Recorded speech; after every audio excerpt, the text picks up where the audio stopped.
America, we are back, baby. Welcome to another episode of America Unfiltered with James Pascalides. We got a great show for you tonight, folks. Please, everyone, remember to like, follow, smash the subscribe button. We have a great show with a lot of different topics. We're going to talk about the interview the Nelk Boys did with Netanyahu, and then the interview they did immediately following with Nick Fuentes to get both sides of the aisle. They got two very interesting perspectives. It seemed like one was more of a PR stunt than the other, and it seems like they didn't really know much about either people they were interviewing, but it was still interesting to hear the perspectives from both, and we'll go over that today. We'll talk about the reason people are wrong for their distrust in Trump. It's not wrong to not trust him, they're just trusting him, or not trusting him for the wrong reasons. We need to be all on the same page about what the problems are in this country. We'll talk about why Trump's hammer he brought down on Obama means nothing without arrest. We'll talk about the MLK files they're dumping in to water down the Epstein information, Hunter Biden's breaking interview, and Microsoft essentially just giving our secrets away to China. Like I said, we have a great show for you tonight, guys. We have a lot of different topics to talk about. I hope you guys also enjoyed my interview with Matthew Finneymoore. We'll be doing another live stream either on Wednesday or Thursday, just depending on scheduling this week. We plan to review the far right versus, who was it? Medan or Medi? I don't even know. It was someone on YouTube. They had the Jubilee video, the Surrounded, where they had 20 far right conservatives. And I was actually casted to be on the episode, but was not able to do it because of the problems I had with my arm. I sadly wasn't able to be there, but I should hopefully be able to be on some episodes in the future. But like I said, we got a lot of different topics to talk about today. I want to dive into everything we have to talk about today. I want to start with the interview between the Nelk Boys and Netanyahu.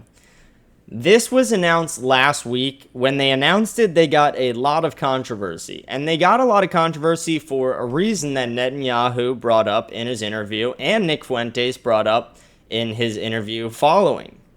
The reason that it got a lot of controversy is among the younger generation, among millennials and even below millennials, Gen Z, Gen Alpha, etc., there is no love for Israel like other generations have had. Other generations have always believed that Israel was a country that had the United States' best interests in mind, that the United States and Israel mesh really well together. This generation and the generations below do not agree with that. They have seen the war in Gaza. They have now seen the other side of it. We saw a lot of Democrats upset about the handling of the Palestinian people. And then on the Republican side, we saw a lot of Republicans upset versus the handling of the Iranian situation. Both sides, especially the younger generation, are extremely upset at the Israel lobby and Israel as a country. They are upset with AIPAC's funding of our government officials. They are very aware of it now. This is something that, while people were aware of the lobbying issues in our country, they weren't as aware of it as they are now. They weren't as outspoken about it as they are now. Right now, people are not only questioning the Israel lobby and questioning AIPAC, but they're questioning Netanyahu, they're questioning Mossad, they're questioning all these things because we're seeing the Epstein cover-up. We saw Israel and Iran get in a conflict that the United States had to get involved in. We're now seeing PR jobs done by Netanyahu like this. This interview he did with the Nelk Boys was essentially just a PR job to try and get the younger generations on Israel's side because the government understands that that's not what's happening. He essentially in the interview said him and Trump are best friends, that America and Israel have always had a good relationship and will always have a good relationship. And I want to start this also by saying the Nelk Boys weren't the best people to interview Netanyahu. The Nelk Boys have said repeatedly that they took this interview because they will take interviews with almost anyone they can get. As they should. They're in a position where they're trying to grow their podcast, and Netanyahu is a extremely polarizing public figure and political figure, so why not have a controversial figure on your show? I just wish they were, more well-read before they actually did the show. And, Kyle's collar was literally like this the entire time. It was just ridiculous. But besides that, they gave him relatively no pushback. which was sad to see. They didn't ask about anything with the Dimona project. They didn't talk about, the USS Liberty. They didn't talk about the $3.8 billion a year we give them in aid. They didn't talk about AIPAC funding. They didn't talk about even the recent vote, the 422-6 vote that took $500 million of our taxpayer dollars and sent them to Israel. The fact that 422 people in our government voted to send money to Israel instead of, paying down our debt with that money is absurd to me. It just shows that our government does not have our best interests in mind. And I talked about this on our last episode. We're not going to dive into it, but the biggest threat to this nation is not China, not Iran, not North Korea. It is politicians in America who do not have your best interest in mind. That is what will be the destruction of this nation. Politicians who are lobbying and doing the work of foreign nations. And that's what is happening right in our government right now. And we saw that happen with the vote for the bill that Marjorie Taylor Greene proposed to strip $500 million in funding from Israel out of the $3.8 billion a year we already give them. That vote should have gone through 422-6 the opposite way, and I'm very upset it didn't. But I want to talk about some more of this interview. The only highlight of this interview was Netanyahu pointed out the absurdity of the Gays for Gaza movement. The Gays for Gaza movement is not a massive movement in the United States, but it is a movement in the United States that makes no sense. He essentially compared it to the Chickens for KFC movement, which, again, like I said, that was probably the highlight of the entire interview because it just shows the absurdity of the group itself. Gays for Gaza makes no sense because in that area and in Muslim countries, they generally do not tolerate gay people at all to the point that they just kill them. And that's obviously not tolerated here in America and should not be tolerated. No one should just be killed because of who they are, ever. No one should be hurt because of who they are either. But the fact that we have such a weird political culture in this country, that we have a group that was created that is called for Gays for Gaza, and it is filled with people who would be killed if they were to enter that region, who are supporting people of that region, it is a little odd to me. It's like, okay, like, what do you got, do you guys not have hobbies? Do you guys not have free time? That was the only highlight of the interview, when Netanyahu pointed that absurdity out. But other than that, the entire thing was literally Netanyahu trying to run a PR campaign for Israel. He was trying to get the younger generations on board with this undying love for Israel that the American government and the American people in previous generations have had, that these new generations don't have. We don't have these because we don't live in the same America that our grandparents have. We're not going to dive into this too much, but we've talked about this premise a lot, that the dollar does not go as far. We're not able to buy houses the same way our grandparents were able to because of BlackRock and companies like that lobbying who buy up all the single-family homes. Our dollar really does not go as far. Interest rates are through the roof. Credit card debt is at all-time highs, and student loan interest rates are at all-time highs. So all these things make it pretty hard for us to live the life that our grandparents were able to live, or even if it's not the same life, we want to hope for better for future generations. And this is the opposite of what we're seeing, and one of the reasons people in our country, especially the younger generations, don't want to financially support Israel is two reasons. One, the reason I just explained is we don't have the money to give. We are in debt and our dollar is getting worth less every single year. We need to fix these issues before we drive America into a hole that it can never get itself out of. That is reason number one. And reason number two is they see violence and destruction in the media. We have talked about this, but the entire war is essentially just online. For one of the first times in history in the world, we have full documentation from both sides on almost every single conflict. And we had this, in prior years, even in Afghanistan and Iraq, there were video cameras and reporters there, but not everybody had a cell phone with 4K 60 frames per second filming where they were able to literally film incoming missiles, incoming bombs, drone strikes. They were able to film military attacks, etc. All these things are being live uploaded onto TikTok, X, social media, anytime there's a conflict around the world, and people are able to see the government's lies in real time. So when the government says that they are not killing any unarmed people who are waiting for aid, And then videos online show that to be untrue. They show women and children who get slaughtered waiting for aid, and, men, women, and children who get slaughtered waiting for aid. It's hard for people to want to trust the Israeli government when they see them in these constant wars. They see the president or prime minister say something like that, and then they see a video completely contradicting them. So it's not unfair, that our generations and all these younger generations don't have this undying love for Israel. We have no reason to. They have done nothing to help our generation. If anything, they have hurt it. They've taken more of our dollars, $3.8 billion a year. We need to be using that money to pay down our debt and make life better for future generations, because we've already screwed my generation, we've already screwed millennials, and we've screwed the generation under me. Let's make it better for future generations after that. Let's make America what it was supposed to be, getting back to our founding principles. Netanyahu essentially pushed back on any time the Nelk Boys gave them any bit of guff, anytime they pushed back at him at all, which was rarely. Like I said, they weren't prepared for this interview. They weren't the right people to conduct this interview. If you want someone to conduct an interview like this, I don't know. I don't agree with stuff Dinesh D'Souza says, but he would be a better person. There would be a lot better people, like even Joe Rogan, Matt Walsh, anyone who actually has a background in politics, anyone who has a background in public speaking beyond just YouTube videos where they're vlogging and doing pranks. And I love the Nelk Boys. I've always been a fan of their pranks. I still watch some of their videos, some of the, more interesting titled ones, but I just don't think they were the right people to interview Netanyahu. They have some very, odd interview. Like, they were the same people who interviewed Alexis Texas, and now they're interviewing Netanyahu. Their roster of the people they have interviewed is very insane. They've had some very impressive interviews under their belt.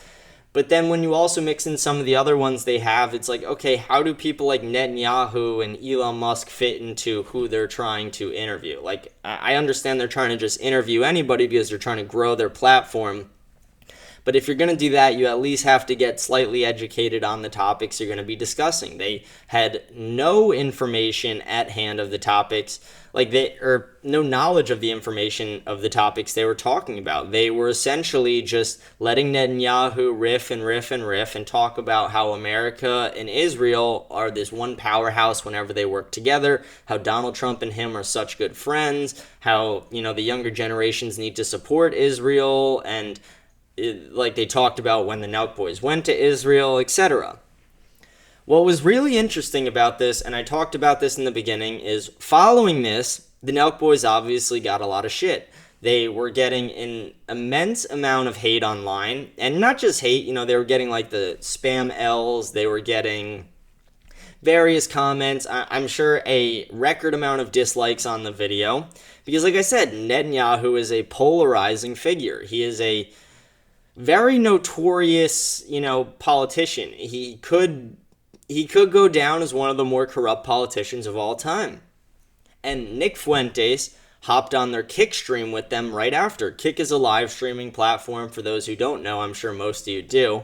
But the Nelk Boys live stream on Kick, and right after the Netanyahu interview, after receiving all the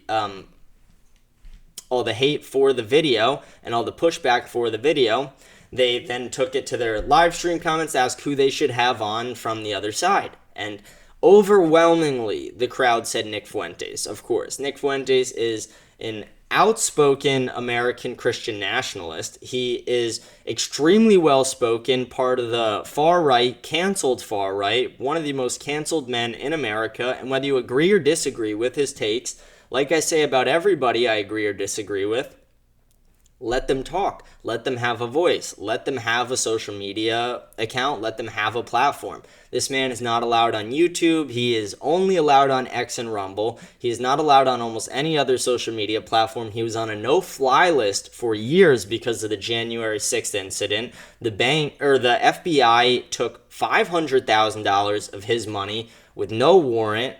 It is extremely corrupt how they have tried to essentially ruin this man's reputation for expressing his right to free speech. And like I said, whether you agree or disagree with someone's views, expressing your right to freedom of speech and your opinions is your right as an American.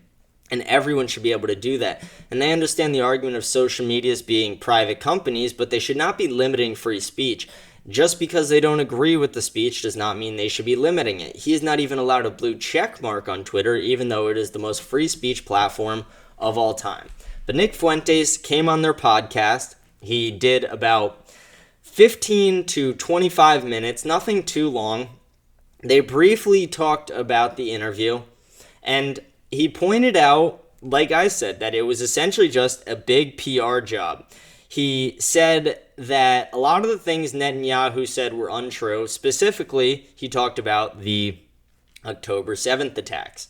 It has been very clear, and there's overwhelming evidence that Mossad and Netanyahu knew that the attacks were going to happen and allowed it to happen.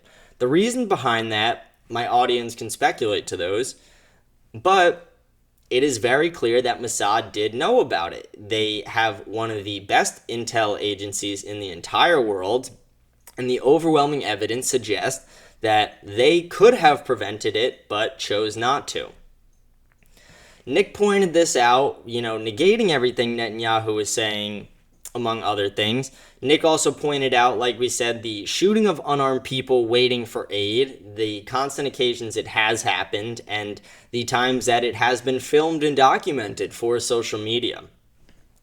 These are things that the government cannot escape. The government can lie to people all they want, but they can't escape 4K video. They can't escape evidence that shows that they were pushing propaganda, that they were lying, that yes, they may have been bringing the aid they were forced to bring into the country, but at the same time, they would then kill the people who go to receive this aid.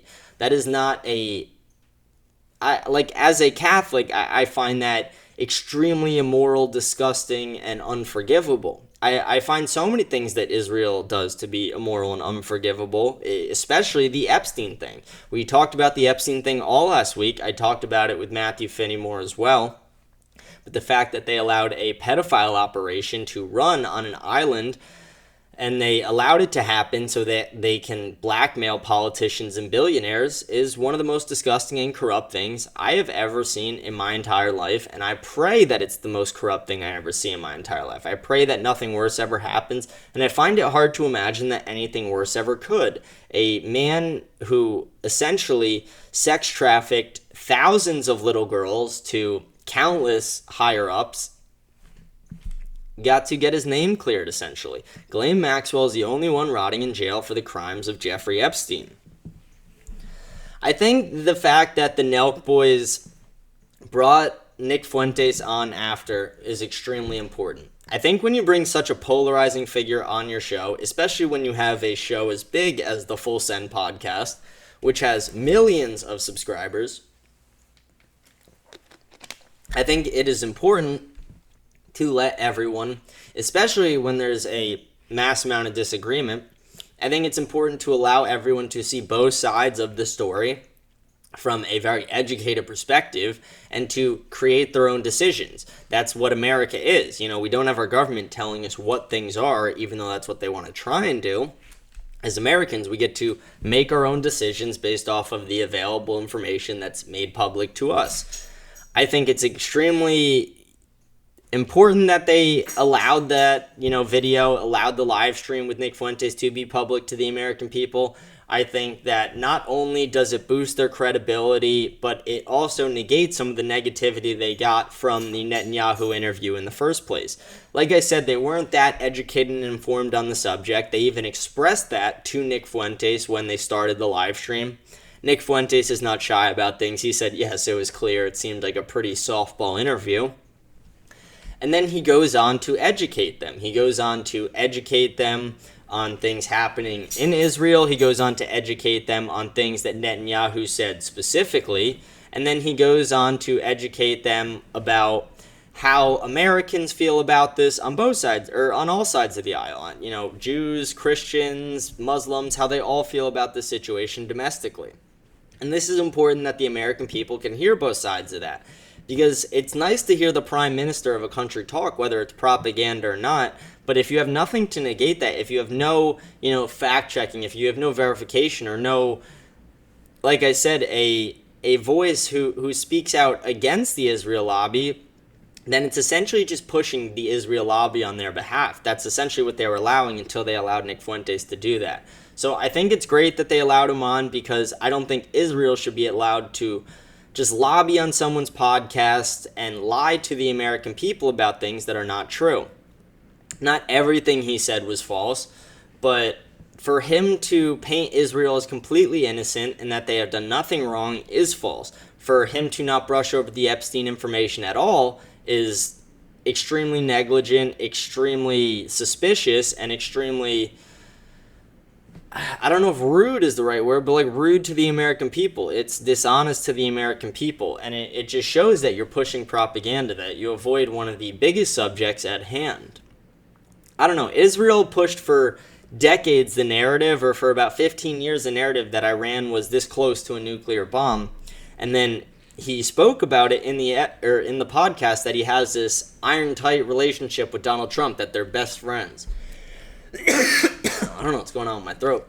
He spoke about them being best friends, and then when Donald Trump's in office and he took money from Israel donors, Donald Trump is dropping bunker buster bombs for Israel. It just, I don't know. It all seems very corrupt. It all seems like Alex Jones has been pushing, and like I've kind of said, that there is a secret war coalition between Netanyahu and Trump going right now, that Trump has completely abandoned his No New Wars campaign, and he is going to help Israel fulfill the wishes of Netanyahu that he knows future presidents might not allow, and because they understand that the younger generations don't love Israel the same way older generations do, and it has nothing to do with the religion itself. It has nothing to do with Jews, and that's how people paint it out, and that's the backlash that Tucker Carlson gets. People call Tucker Carlson an anti-Semite for questioning the Israel lobby, but that's the problem. If you call me, or you call Tucker Carlson, or you call everyone who questions the Israel lobby an anti-Semite, you're only proving our point that if we can't question you, that there is something corrupt happening. If you are the only country in the world that we're not allowed to question your government's leadership or your government's corruption, then I'm sure there is some shady shit happening, because nobody says anything when we question the corruption of other countries around the world. But when it comes to Israel, when you question the corruption, you're painted as an anti-Semite. You're painted as a villain and a Nazi. But that's not true. I have no hate towards Jewish people. I have a lot of Jewish friends. I just think that the Israel lobby is extremely corrupt. I think America is extremely corrupt. I think Mexico is extremely corrupt. I think a lot of countries are extremely corrupt. But the problem with all those countries and the other countries you give money to versus this one is Israel, we give $3.8 billion a year to. We give them almost unlimited military support. And like I said, we now have a secret war coalition going on between Donald Trump and Netanyahu. Donald Trump is extremely good friends with the Nelk Boys.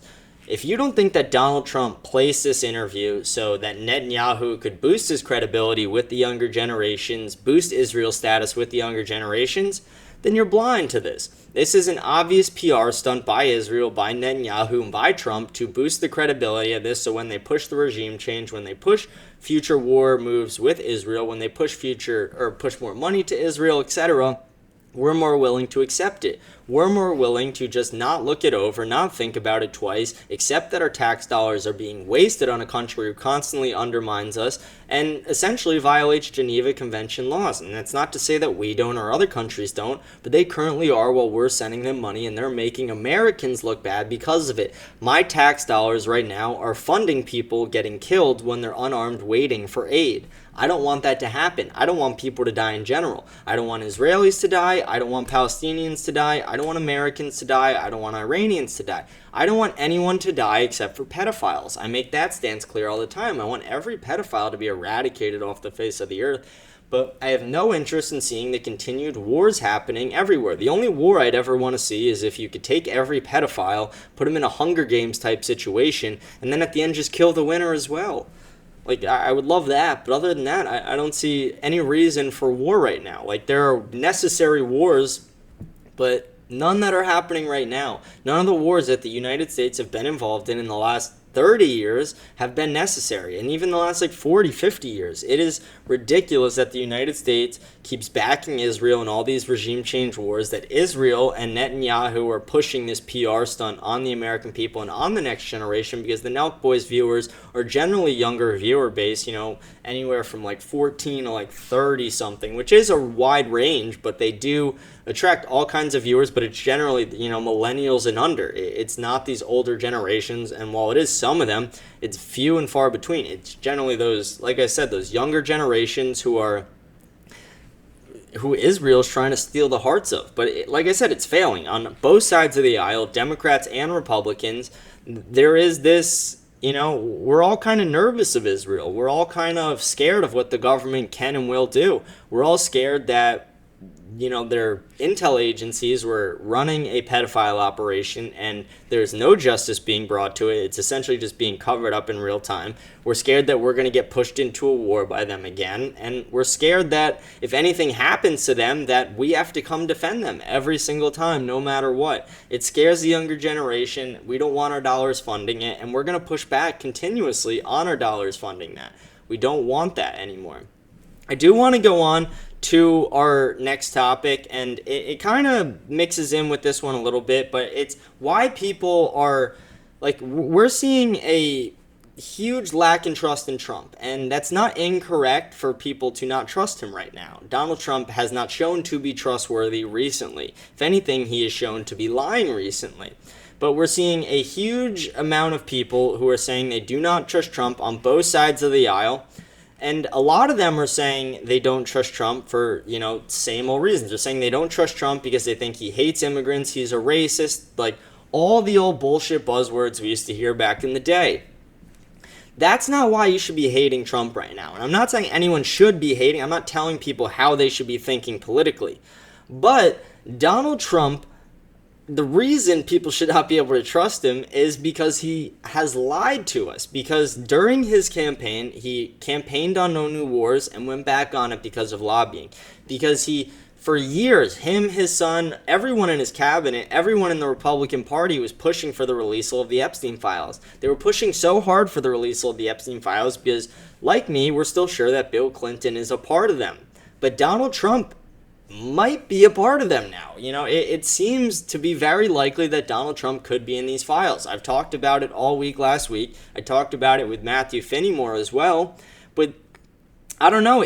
That's the reason why you guys should not be trusting Donald Trump, if anything.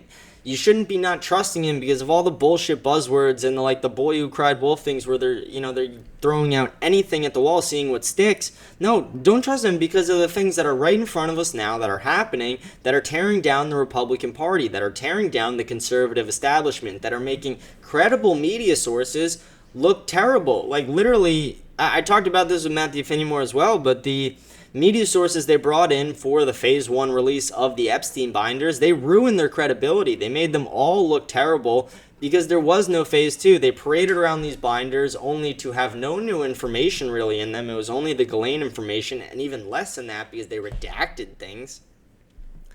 So I don't know. We're seeing a lot of things that are not trustworthy from the White House right now, and that should be the reason that people are not trusting Trump. It shouldn't have anything to do with the 2016 bullshit and all that. It should be the fact that Donald Trump is actively getting caught in things right now, and while he's getting caught, he's actively trying to throw anything he can into the media to distract us. And brings us to our next topics, which is the things he's throwing into the media to distract us. Last week, they threw the bombshell out there that Barack Obama and Hillary Clinton conspired together and that there's text messages to prove these allegations, that they conspired together to form the Russia hoax. The thing that media outlets and journalists on social media were parading around as the reason Donald Trump should not be elected in 2016, among other things like being mean to Rosie O'Donnell, who is probably the only person who deserves it. But Donald Trump threw out Tulsi Gabbard released these files last week saying that Barack Obama and Hillary Clinton are guilty, which is essentially a treasonous charge. If they are guilty of conspiring against a presidential candidate, as a presidential candidate and the current president, to not get him elected, to not even essentially allow him to run a legitimate campaign because you're lying to the American people, pushing propaganda onto the American people. My problem with it is the fact that Donald Trump threw this out there, Tulsi Gabbard threw this out there, but we're not going to see an arrest. Obama's not in handcuffs. Hillary Clinton's not in handcuffs. I haven't seen one Obama White House official in handcuffs. I haven't seen anybody get arrested. It's the same thing we talked about last week and we've talked about before.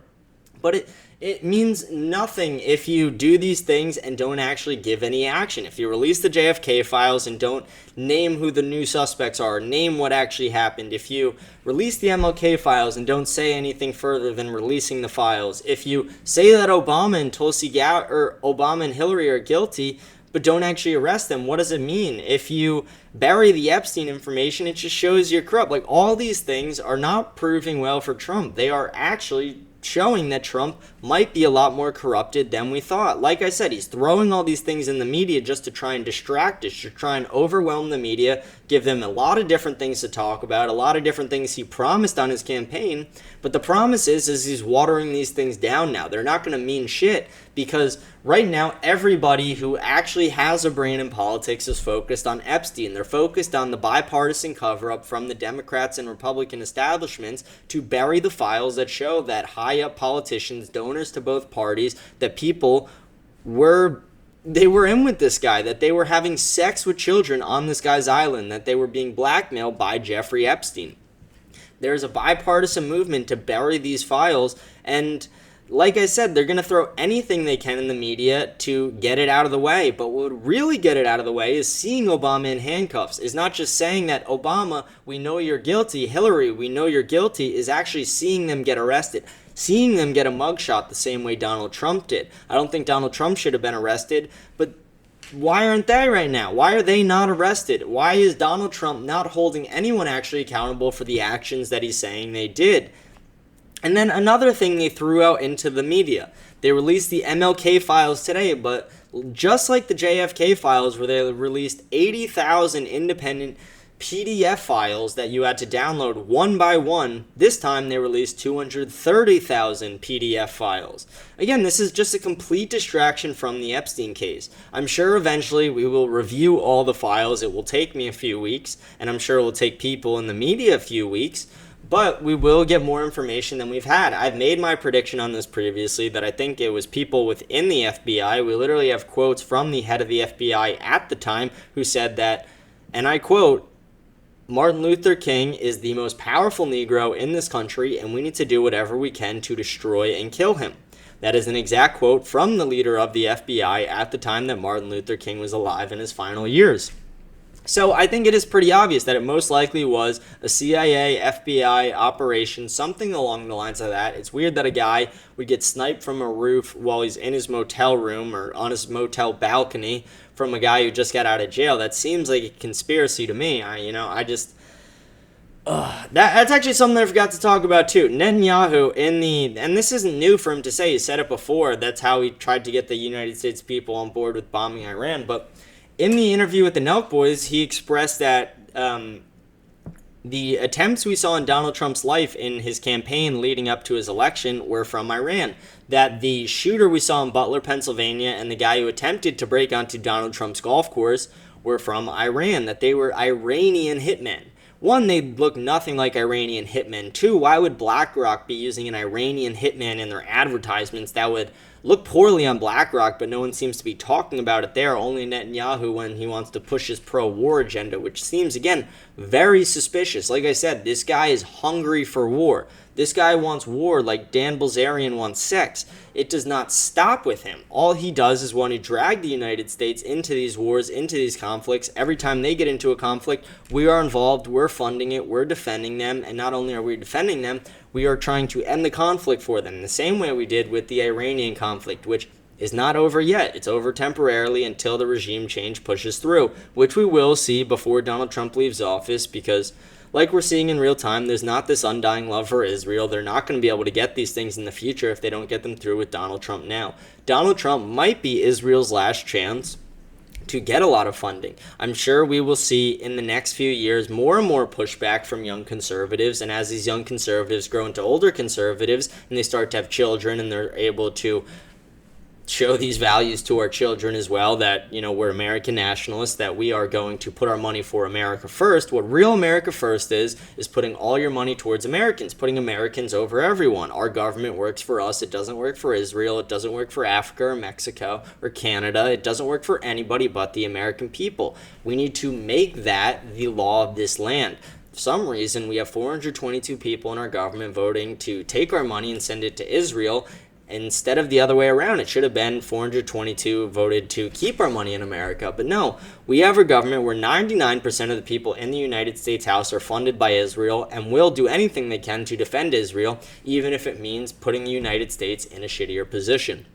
This is not the America we need. This is not the America that will survive. This is not the America that will thrive. This is an America that is in decline, and Donald Trump is leading it down there right now. Donald Trump's lobbying money that he took is leading him to be one of the more corrupt presidents we have seen. We are seeing Donald Trump go back on his word in every single way. We are seeing him push this transparency narrative while he's burying the Epstein information and shoving all this other information down our throats in the meantime to try and cover that up. But no, the release of the MLK files, the release of the Obama information doesn't mean anything, especially if we don't see any arrests. We need to see arrests from the Obama-Hillary administration. We need to see arrests from the Democratic Party if we're going to actually be able to have any trust in Trump that they're going to get anything done. We have not seen a single arrest from Donald Trump since he's been in office in either term. We need to see more people being held accountable and corrupt politicians. How often do you see politicians held accountable and arrested? Rarely. How often do politicians break the law? Essentially every day. Why is it that there's only one politician who's really in jail? It's the guy that Tucker interviewed, Santos, and he's doing 12 years for essentially something that happens every single day on the House floor, when there's way worse things that happen on the House floor. And again, I talked to you guys about this interview last week, but I urge everyone to go watch it. It exposes an insane amount of government corruption, and not even just government corruption. If you're a gossip person, it's government gossip too. They talk about, crazy different drinking, sex things that happen within the House, within Congress, etc. These are all corrupt things that the American taxpayers are funding. Essentially, people are voting on bills drunk. People are sending other representatives from states that they reside in to go vote on these bills for them because they are too drunk to vote on the bills sometimes, because they show up to work drunk because they are alcoholics, some of these people. We need to be better about choosing who we vote into office. If you don't actually know the policies of the people you're voting in, maybe just don't vote on that subject or educate yourself further on it, because people just go down the list, they select Republican or Democrat. They don't know shit about 80 to 90% of the candidates, and those candidates actually probably impact your daily life more than the president does. Your local candidates, your local representatives, your House representatives, your Senate representatives, your state representatives, your mayor, etc. These things are going to impact your daily life a lot more than the president outside of taxes, things like that, etc. So it's really important to educate yourself on these things. It's really important to know information about these things. It's important to not vote for people who are taking money from AIPAC. It is important to not vote for people who are taking money from foreign lobbies, and to only vote for people who are taking money from American. I don't even think we should really be voting for politicians who take lobbying money. I think it should be extremely limited. While there are some projects with lobbying that I don't necessarily support, but I don't think they're that negative. But I think lobbying should be banned as a whole. Lobbying is essentially just legal bribery. It's leading to the decline of this nation in a lot of ways. It is very corrupt. We see foreign governments being able to infiltrate America because of this. And talking about infiltrating America, I want to go on to one of our other subjects today.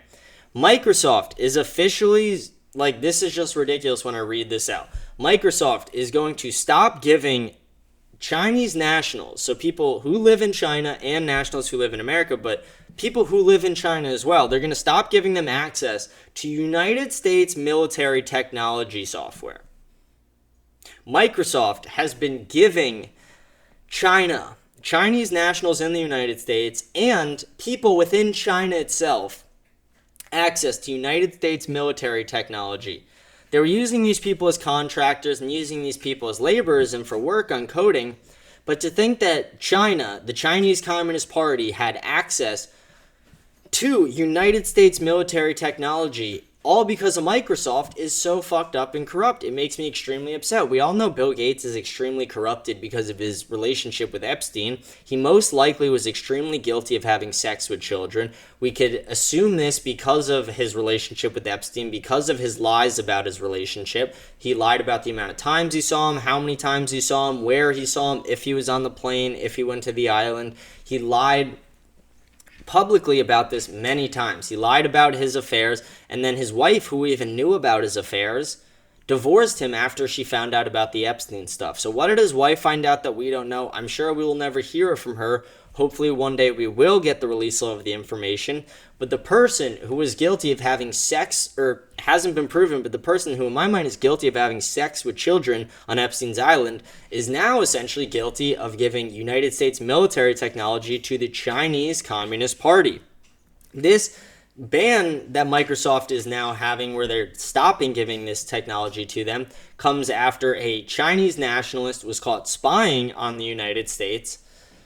You want to know why they were spying? And this should be obvious to the American government and to tech billionaires, because I know this and I just host a political podcast. But Chinese nationals by law and Chinese citizens by law are required to report any and all things to the Chinese government when asked. And that includes espionage and spying. So if they come to America and they are asked by a Chinese official about any specific thing they saw, they are not allowed to lie. They have to report it. So essentially, every single Chinese national within the United States is a spy for the Chinese Communist Party. Whether they want to be a spy or not, the Chinese Communist Party has made them into spies. They have created this situation, and they have made it so that if you travel to the United States from China, you are required to report all your findings. So I don't think we should be allowing Chinese nationals into the United States. I don't think we should be allowing any immigrants into the United States, but for safety concerns, Chinese nationals very specifically.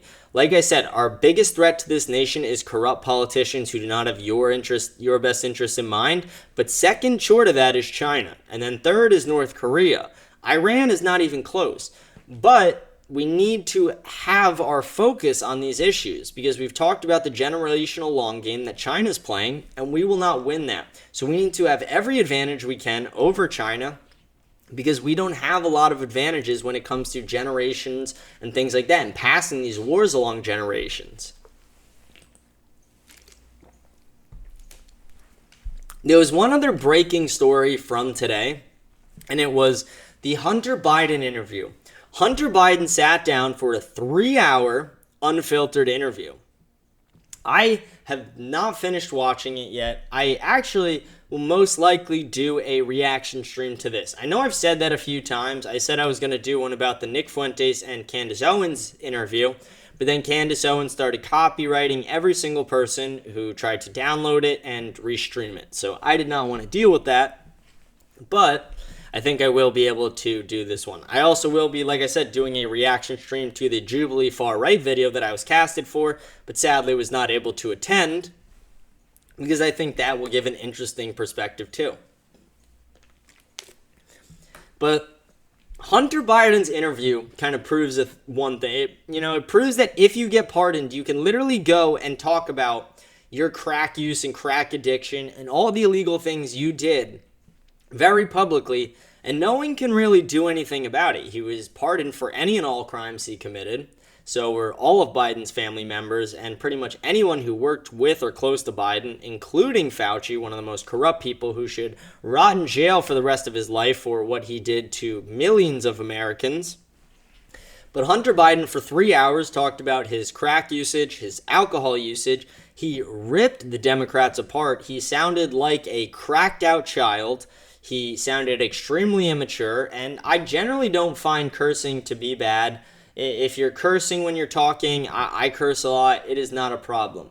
When you are cursing and you sound like a meth head and you look like a meth head and your eyes are bugging and you're I urge everyone to go watch it themselves. It's actually pretty bad. It's not from a PR perspective, it is awful for Hunter Biden and Joe Biden and the entire Biden family. It does not make the Democrats look good. He had unfiltered takes about the Democrats. He said that if he were president, he would invade El Salvador to get all the illegal immigrants back in a random tirade. Like, he was just saying all these things. And like I said, it's not even like the cursing specifically. It's all the different things he was saying and the way he was saying it. He sounded cracked out. He looked cracked out.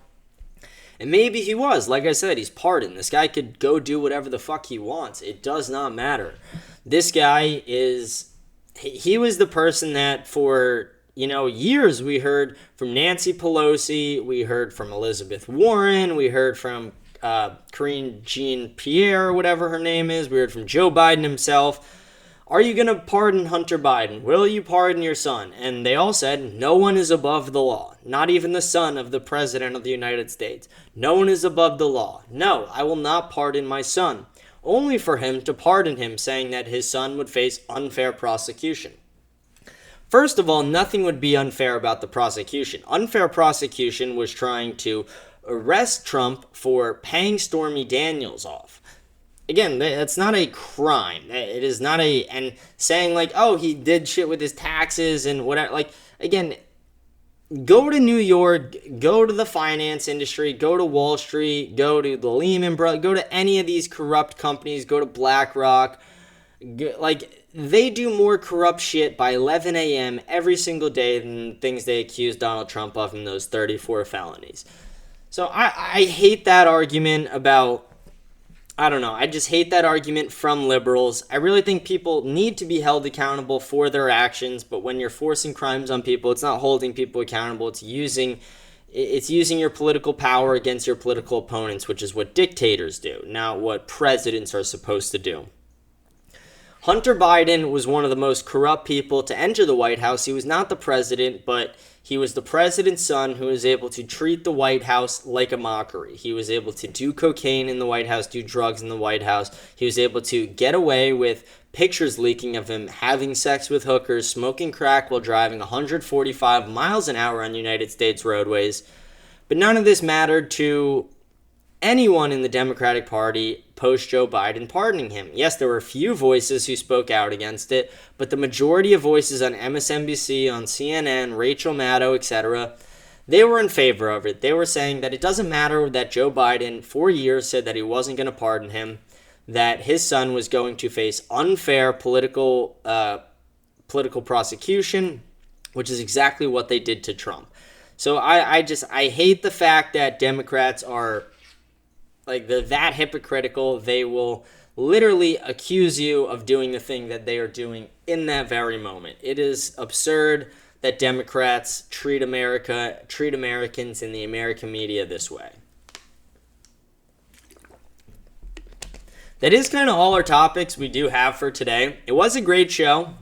I do want to go over everything one more time. Like I said in the beginning, we talked about the Netanyahu and the Nelk Boys interview. I thought it was a pretty softball interview, but it did give an interesting perspective. I don't agree with Netanyahu on nearly anything, and I disagree with the Israel lobby and funding the Israel lobby. But I do think it's interesting to hear all perspectives from all angles of these things. It's the same reason I even listen to illegal immigrants speak about these things. I don't agree with them, and I debate them on these things, but I'll hear them out at least a little bit. I'm not going to listen to them forever, but same thing. I'll listen to Netanyahu for an hour-long interview, even though I disagree with it. But I appreciate the fact that the Nelk Boys, upon realizing what they had done, upon realizing that they were essentially pushing a propaganda video out there, they then brought on a voice who speaks out against the Israel lobby. And like I said, no matter what people think of him, he has the right to a voice in America, and he has a extremely knowledgeable voice as well. He's extremely well read. He's very charismatic. That's why people love him, because even people who don't agree with some of his takes will still watch his show because he's funny. He makes people laugh. He makes people feel comfortable with his streams, even when he's talking about uncomfortable topics. But Nick Fuentes came on. He refuted a lot of Netanyahu's claims about the aid. He refuted the claims about why, Netanyahu wanted to push these things to younger generations.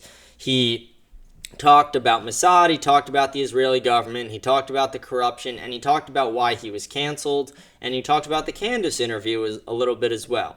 I thought it was a really great thing for the Nelk Boys to do. It probably brought a lot of favorability back to them because of it. Like I said, they were getting an extreme amount of hate from the Netanyahu interview, and them bringing, the most opposite side of things, Nick Fuentes, who is essentially Netanyahu's worst nightmare, bringing him on the show to negate and debate things he said, I think was an excellent way to show that to the American people that they weren't trying to push propaganda out there, that they were just trying to secure an interview, which I do believe. They've interviewed O.J. Simpson before, and if they're going to interview that schmuck, I'm not surprised they'd interview Netanyahu as well. We talked about that. We talked about why people are distrusting Trump for the wrong reasons. It's not wrong to distrust him. It's just, you got to be distrusting him because of the Epstein stuff, not arresting people, false promises. He signs hundreds of executive orders, which I love, but let's get some of them into law. Executive orders don't mean shit. We saw that when Biden repealed all of yours when he got into office. If a Democrat gets elected, they're going to do the same thing, so let's get some of these into law. But if we're not going to trust Trump, we got to do it for the right reasons. But I don't think people should have their full trust in Trump right now, especially not in the Republican establishment, and definitely not in J.D. Vance, who seems to be Peter Thiel's puppet, possibly orchestrating this entire thing. We talked about all the things Donald Trump is throwing in the media to bury this, the Obama hoax, and even if it's not a hoax, but the Obama Russiagate hoax, if we don't see an arrest, this is essentially just bullshit. It means nothing. A hoax is a hoax until I see an arrest. This is just another media headline and another tweet until there's an arrest. He tweeted out a video of AI of him arresting Barack Obama today. But again, that means nothing unless you actually arrest him, unless you actually arrest Hillary, hold someone accountable for this. We talked about them dumping the MLK files into the media today, 230 independent PDF files that all the media members will now have to go through. Most likely, only one or two of them will be actually relevant to what people are looking to find in them. But that's how, they're doing this. They're being transparent, but in a very fucking impossible way to deal with, in a way that it does not make this easy. It's the same as the JFK thing. I remember after those files were released, I was like, why the fuck is this 80,000 pages and I can't even search them? I should be able to search by keywords, should be able to search, it's terrible how they did this. We talked about the Hunter Biden interview, how Hunter Biden is essentially allowed to just walk around talking about all his crack stories now that he has a part in. This was a very interesting interview, though, that I most likely will do a reaction stream to in the next few days. And then we also talked about Microsoft, who is now stopping giving all their access to U.S. military technology to the Chinese Communist Party, which you would think would be very obvious. You would think they wouldn't have done that in the first place. But no, Bill Gates, the pedophile, is just too fucking stupid, apparently. He thinks that it is a smart idea to give our technology to the country that is essentially our biggest threat. Way to go, Bill Gates, you fucking moron. But that is our show for tonight, folks. Again, we had a great show, I thought. I really enjoyed it this week. I do want to look and see if there's any headlines that have popped up while I've been filming. I did that all the last couple weeks, and I think it actually adds something to the show because there's a few times that we've had some headlines pop up that I really just would not have gotten to until the next day. Let's see if we got anything right now.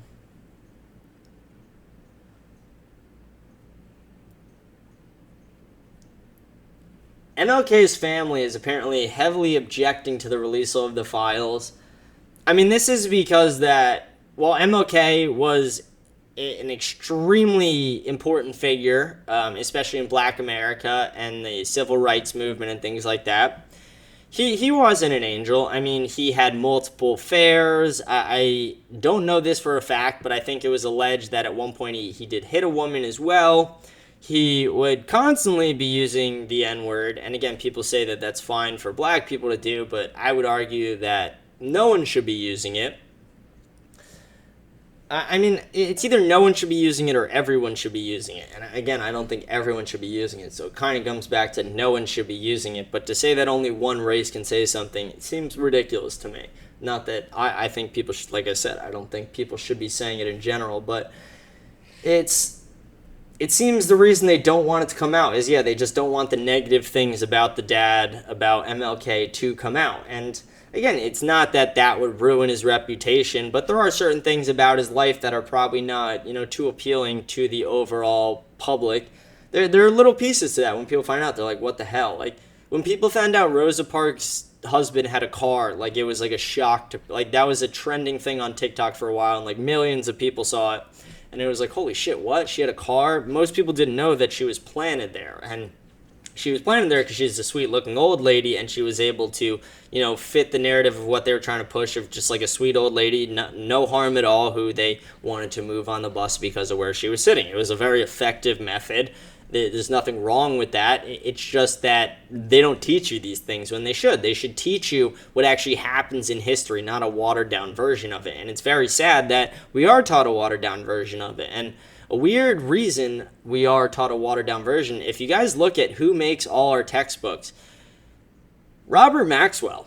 And that's who was making all our textbooks. Robert fucking Maxwell. The Mossad guy who was helping fund Jeffrey Epstein, Ghislaine's father, who is the only one rotting in jail for the crimes of Jeffrey Epstein. Robert Maxwell, who was mysteriously thrown off a boat and killed. That's who is creating our textbooks, essentially a Mossad agent. So that's another big problem with the American education system. Let's see if there's anything else trending right now. Most of the things trending I'm seeing are Hunter Biden and MLK, because like I said, they're trying to flood the media with all these other things to distract from the bigger narrative of Jeffrey Epstein. And it's kind of working. It's not working on this show, but it's working in the media because Epstein is the 18th trending topic. That is sad. Epstein should be the number one trending topic until we get the information, until we get all the information about it. Let's see. Adam Schiff is trending. Let's see.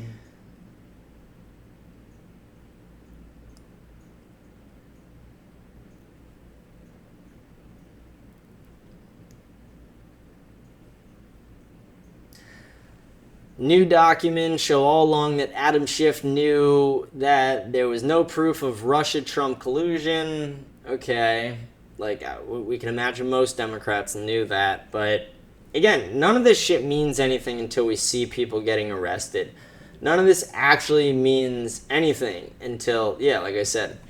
I briefly want to talk about this Jubilee video too before I sign off. I was casted for it and I didn't get to go on it because of my arm, and I'm still recovering.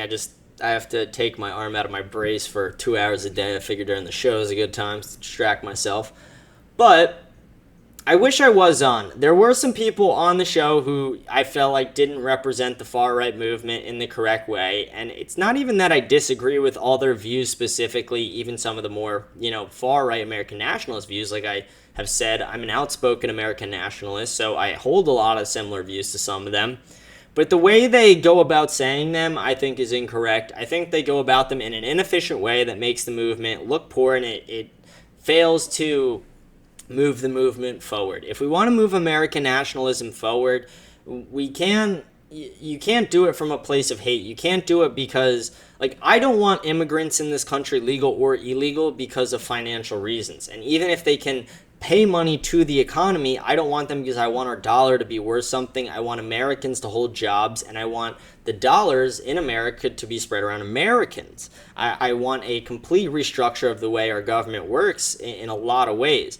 But it was very apparent that a lot of people don't want them because of skin color. And again, it's their views to say that. I have no right to tell them that they can't say that because this is America. Everyone has the right to freedom of speech, whether I agree with their views or not. But my point is, to move the movement forward, doing it from a place of hate is not the way to go. Doing it from a place of love for America is the way to move forward. Doing it from a place of wanting American lives to be better, the American laborers, the American dollar to be better, American politics to be less corrupt, and for us to get back to the values of our founders, that's the right reason. Doing it because you just don't want a certain race or religion is not necessarily correct unless you're going to make an assimilation argument. And if you're going to make an assimilation argument, it's got to be a very strong one. Because, yes, like I've talked about, there are certain things that do not assimilate with American culture. I don't think Somalians generally assimilate with American culture. I do not think Muslims generally assimilate with American values and culture that much either. I've explained these things before. I'm going to go over the Muslims again one as well right now, because if I say that without explaining, people are going to go crazy. But I think the fact that their god had sex with a 9-year-old is vile and disgusting and pedophilic, and I cannot in any way support a religion or people that support a religion and think they would assimilate to my culture if they believe in those values. Because in a lot of these Muslim-run countries, the age of consent is 9 because of this wording in the Bible, which is absolutely grotesque, vile, and disgusting. And I speak out against regularly on this show. My biggest thing I hate about this country is pedophilia.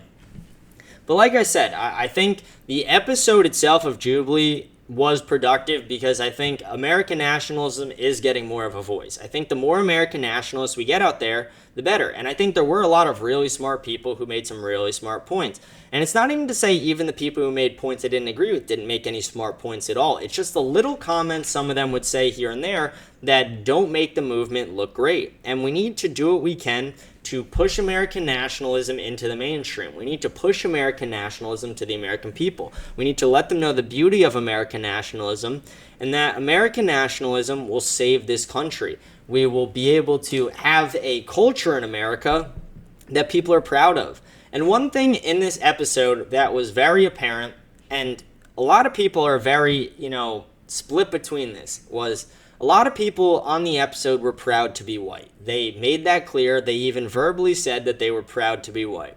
And a lot of people had problems with this statement. And I have a problem with that. You should have no problem with someone being proud to be white. People are proud to be black. They're proud to be brown. They're proud to be yellow. They're proud to be Jewish. They're proud to be Muslim. They're proud to be Christian. They're proud to be anything they are.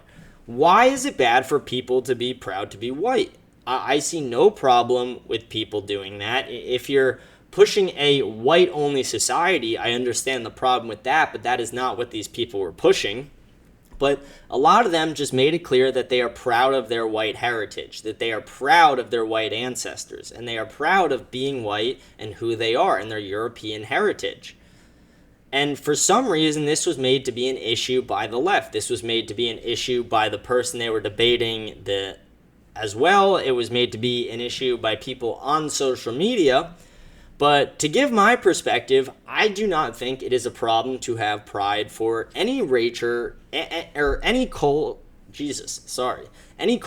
race, or ethnicity. I was mixing all the words together.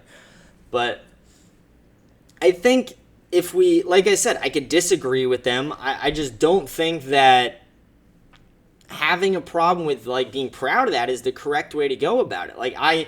I don't agree with Muslims, like I just said, but if someone's proud to be a Muslim, I'm not going to tell them, I don't know, I might debate them, but I'm not going to, tell them that they can't be. And we were having people say, you cannot be proud to be white because of, one, they were saying the history behind it, and two, they were just saying that it's racist, and it's racist towards other races and just means that you only like white people. No, that's not true. Are black people who are proud to be black, are they racist? Do they hate all other races?